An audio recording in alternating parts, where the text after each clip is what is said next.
39 জনকে বড় পর্যায়ের নেতা যারা 39 তাদেরকে তো আমরা গ্রেফতার করেছি, যারা মামলার 1 নাম্বার 2 নাম্বার আসামি, এবং প্রতিদিনই আপনি দেখবেন যে রাঘব গোয়াল যারা তাদেরকেই আমরা ধরতেছি। আমরা ছোট পর্যায়ের যে স্ট্যাট সেটা আমি বললাম যে আপনাকে আমি 1170 জনকে ধরেছি সর্বমোট।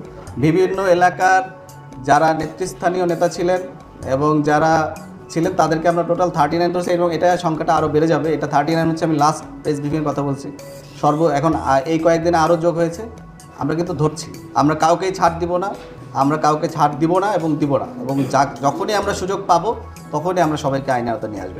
আমি এর আগেরটা তো বলেছি যে আমাদের, আপনারা জানেন যে 5ই আগস্ট পূর্ববর্তী যে সময় ছিল সেখানে আমাদের র্যাবের কোনো সদস্য পালিয়ে যায়নি এবং র্যাবের কোনো সদস্য কর্মবিরতিতে যায় না।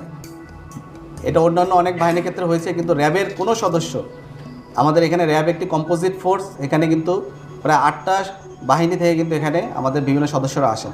সেখানে মূল যে প্রায় 44% কিন্তু আসে পুলিশ থেকে, এবং এই সবচেয়ে বড় অংশটাই হচ্ছে পুলিশের এখানে। সো কিন্তু এখানে আমাদের কিন্তু যেটা অলমোস্ট 50%-এর কাছাকাছি, অর্ধেক।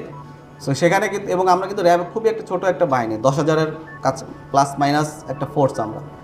সো এই 10,000 ফোর্সের ভিতরে 44% পুলিশ, কিন্তু আমাদের কোনো সদস্য কিন্তু পালিয়ে যায় নাই এবং কোনো সদস্য কিন্তু কর্মবিরত যায় না। আমরা প্রথম থেকে যেভাবে একসাথে ছিলাম, আমরা শেষ পর্যন্ত একসাথে ছিলাম। এখানে অনেকের অনেক ধরনের সমস্যা ছিল, কিন্তু আমাদের র্যাব ফোর্সেসে কখনোই